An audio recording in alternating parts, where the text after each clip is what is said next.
Welcome to Babies from Beyond, the podcast that gives all babies a voice, whether they are still in spirit or already earthside. I'm Lauren Dionysius, a former registered NICU nurse turned baby soul communicator, and I'm here to share the wisdom of today's babies to guide you on your motherhood journey. So, I feel like every time I'm starting an episode, it's with a question where I'm saying this is one of the most common questions women have. And today is no different because I know that so many of you have questions around this work. And today's question is, am I too old to have a baby? And this is so common. So if you're in your late 30s and 40s, then this episode is absolutely for you. But even with the question, am I too old? Like, where does that even come from? Like, who decides what age is too old? It's like there's this invisible set of rules as if you hit a certain number and then suddenly you're just too old. But what if that's just a belief? A belief that you can shift, and a belief that may not be true for you. Because if you keep telling yourself that you're too old, your body hears that. If it hears it enough, it starts to believe it. And it doesn't need to be that way. Sometimes I find it really absurd that society has created this one-size-fits-all rule for every woman and baby. It's like, okay, you're X years old now, time's up, or time's running out. And without taking into consideration a woman's individual body, her journey, and also her baby's journey, which is what I'm going to really focus on today. But first, let's look at the reality of age when it comes to conception. Because I get it, right? I'm a woman and I'm a nurse, so I understand the reality of what happens when we get older. Because yes, absolutely, our body does change as we age. At some point, we will stop ovulating and we'll stop bleeding. And at some point, we'll go through menopause. But in my experience with baby soul communication, until then, anything really is possible for the majority of women. But also the reality is your body may need some extra support. You may need to make some changes in your life, and you may also need professional help or intervention with conception. That's also a reality of conception in today's world. And also, yes, it can be helpful to acknowledge the statistics.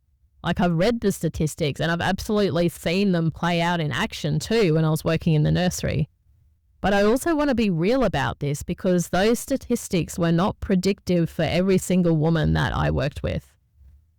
They aren't specific to you. They're a generalized average at best, and they don't dictate everybody's journey. There's very few women whose journey will actually play out in the way that the statistics suggest. So remember, they're just numbers. They're based on a selection of women and not every woman. They don't show the full picture. And often statistics, I find, especially when it comes to conception and age, is something that are more hurtful than helpful. They can make you feel really hopeless and helpless about your conception journey and fuel your fear.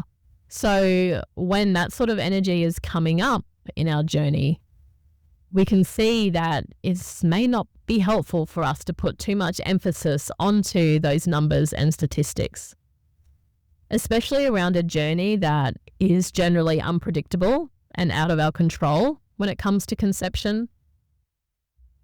And when there are statistics out there, it's such juicy data for our brains that our mind just wants to latch onto that. You know, when we've got all this uncertainty or confusion or unpredictability, we don't know what's going to happen. Our mind can take those statistics and fill in the blanks. But that's not always based on truth, especially for our own individual journey. And it's also no way to start a conception journey or to support it when we are being fueled by some unhelpful numbers and statistics. So you can acknowledge your fears and be realistic without ignoring the statistics and burying your head in the sand, but at the same time not allowing your fears around what these statistics may suggest to drive your journey.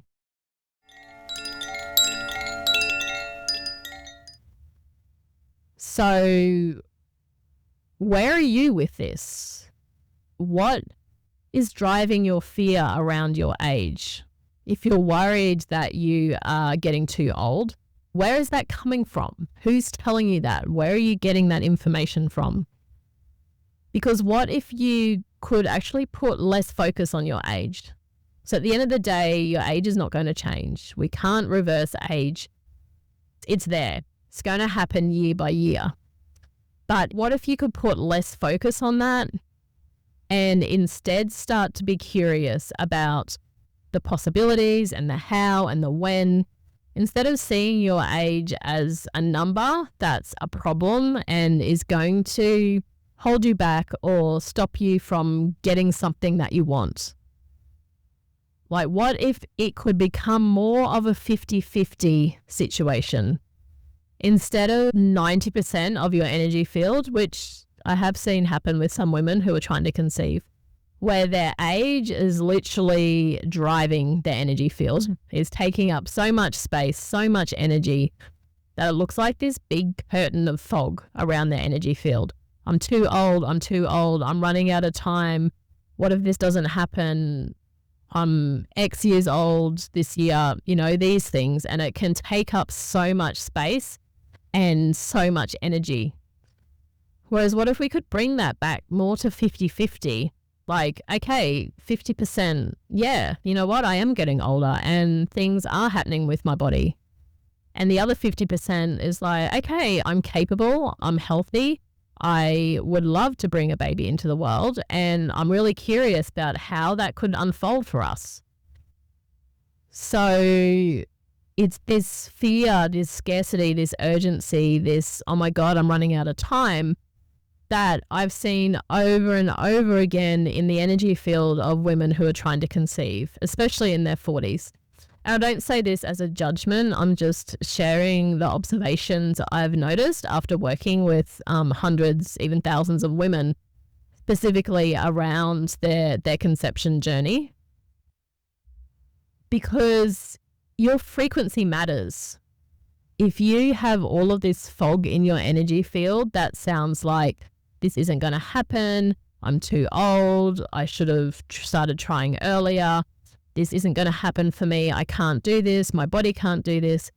This is what your body's going to respond to, and this is also what your energy field is putting out into the world.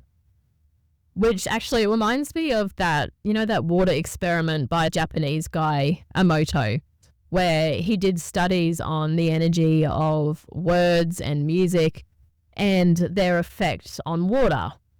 And he found that depending on the words or the music or the frequency essentially that was coming towards these water molecules, affected how the water responded. So it showed that words, images, color, any frequency can have a tangible impact on your environment. And especially considering that our body is around 70% water, right?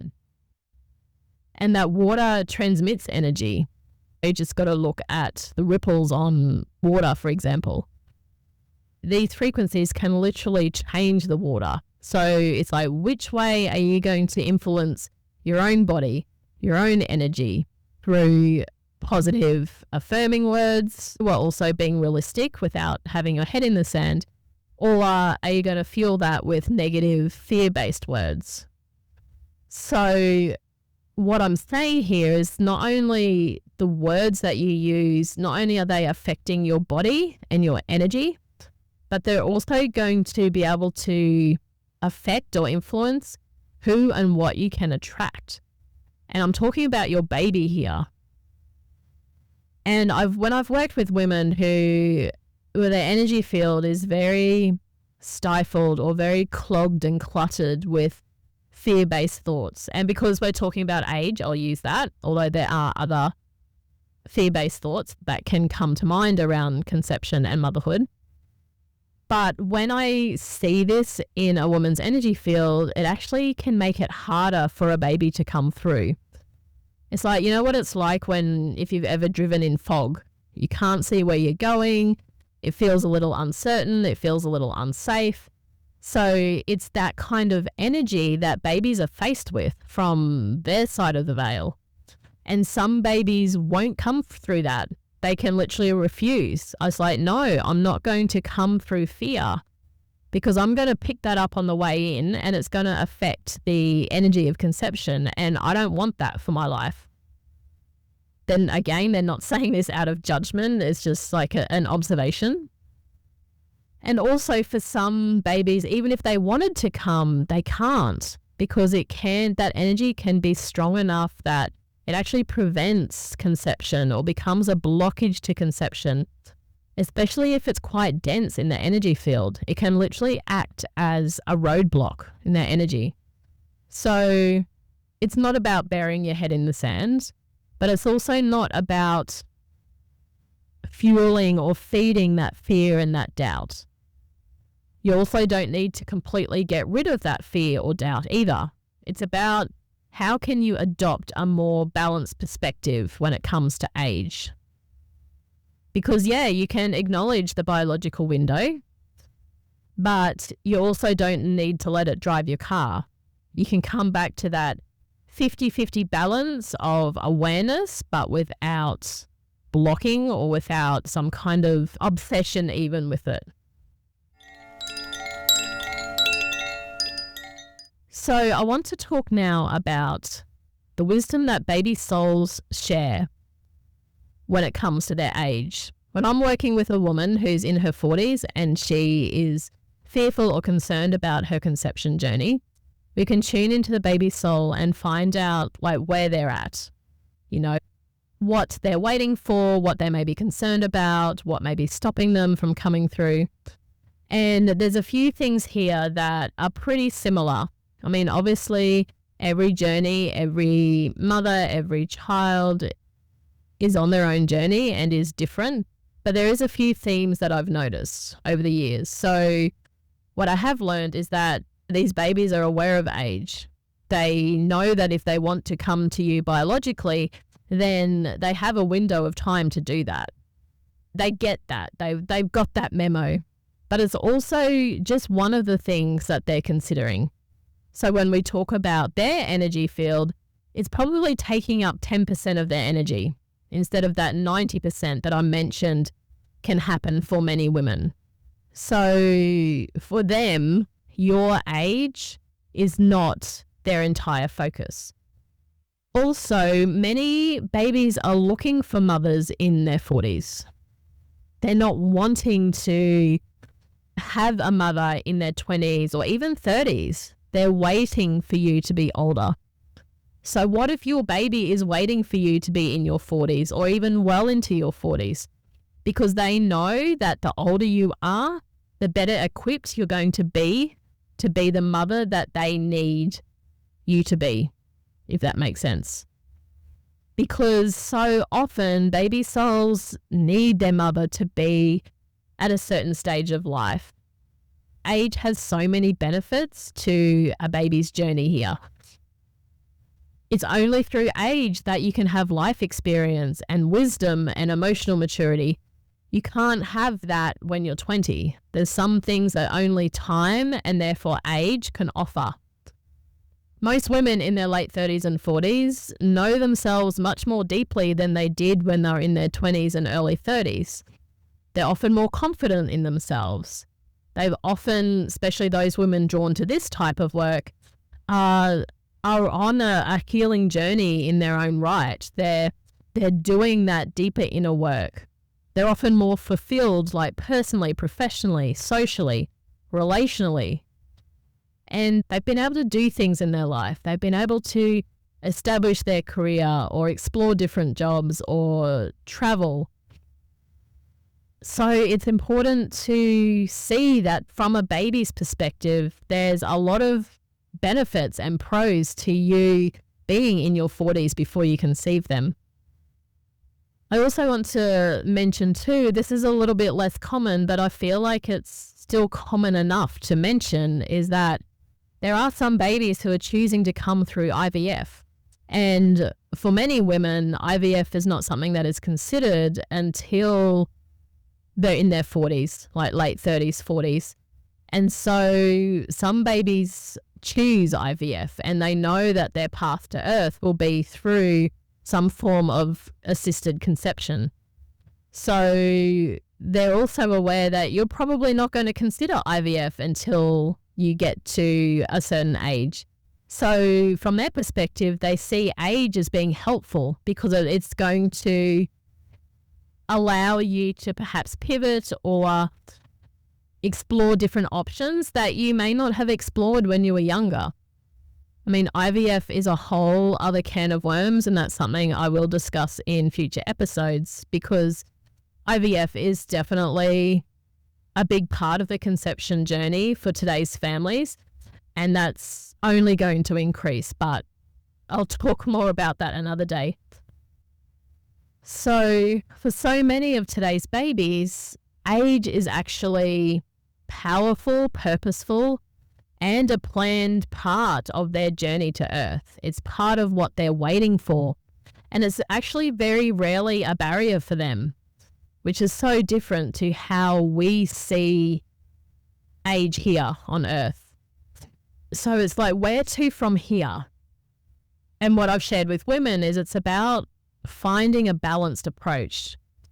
As I've already touched on, there's times where extra support is needed, whether that's age-related or physical health-related or any of these things. But it's also very individual as well. And, you know, I believe that we all need support in different areas of our lives at different times. And when it comes to conception, what comes through most frequently is support with nutrition, womb healing, using acupuncture, naturopathy, doing some personal development or inner work or even therapy around particular themes. But at the end of the day, like, each woman's journey is unique, and we need to take that into consideration when we're trying to find a more balanced approach when it comes to age. And I invite you to be really honest with yourself. How much are you allowing age to take up in your mind, to take up in your energy field? Is it 90%, you know, whether you're aware of it or not? That, like, some women that I work with, it's like, how much energy are you giving your age? Especially, is it in a negative way, like age is a bad thing, like you've missed out somehow? Rather than, what if your baby is actually waiting for you to be older? And the sense of running out of time, it's like, do you really believe that in your heart and soul, that you're running out of time? Or is this something that you're just picking up, or that you've been influenced by society or the medical profession or statistics or Google or social media, friends, family? Like, there's so many places we can pick up this fear. So it's like, where is that fear coming from for you? Because what if it didn't need to be your primary consideration? As I said, it's not about dismissing your age completely. You do need to be realistic and have an understanding of the physiological changes with age, but you also don't need to give it this free reign over your mind and your body and your energy.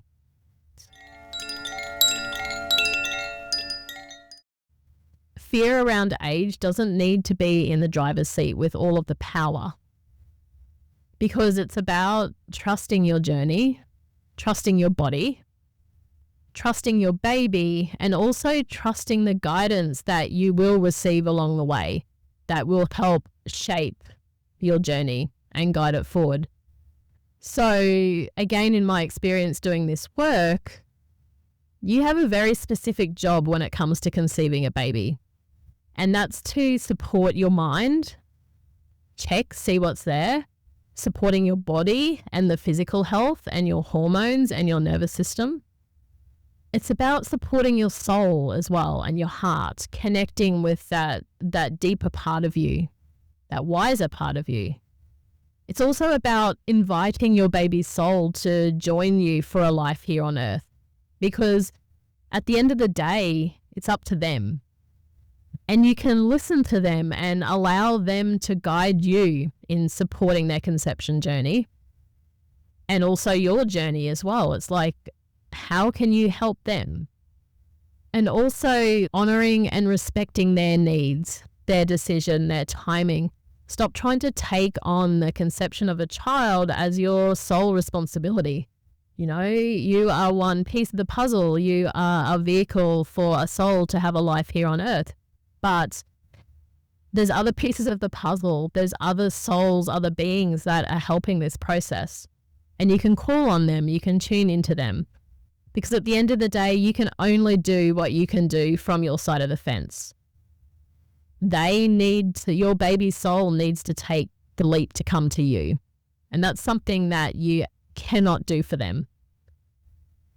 So remember, just some key takeaways from today's episode.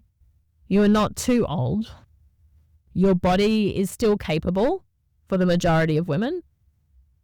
Your baby's soul places a lot less emphasis on your age than what you're probably doing and certainly what society does. It's like, yes, you do have a biological window, but that does not have to define your journey. So, where to from here? I really hope that those of you who have tuned into this episode can start to be a little more curious around how your age can support you rather than how your age is limiting you. So if you're feeling stuck in the fear and the uncertainty around age and conception, I invite you to check out Connect with Confidence, which is starting again soon. This is my 5-week journey to help you to trust the process and tune into your baby's energy and find clarity on their journey, on your journey, and what you can do to support them. So you'll find the links to that in the show notes below. Thank you for tuning in to Babies from Beyond. If you've enjoyed this episode, I'd love for you to leave me a review just wherever you listen to your podcasts. Also, head over to Instagram and give me a follow at Born Energy, and check out the show notes for more ways that you can connect with your baby's soul, including one-on-one readings and online programs to support you. Until next time, trust your journey and your baby. Take care.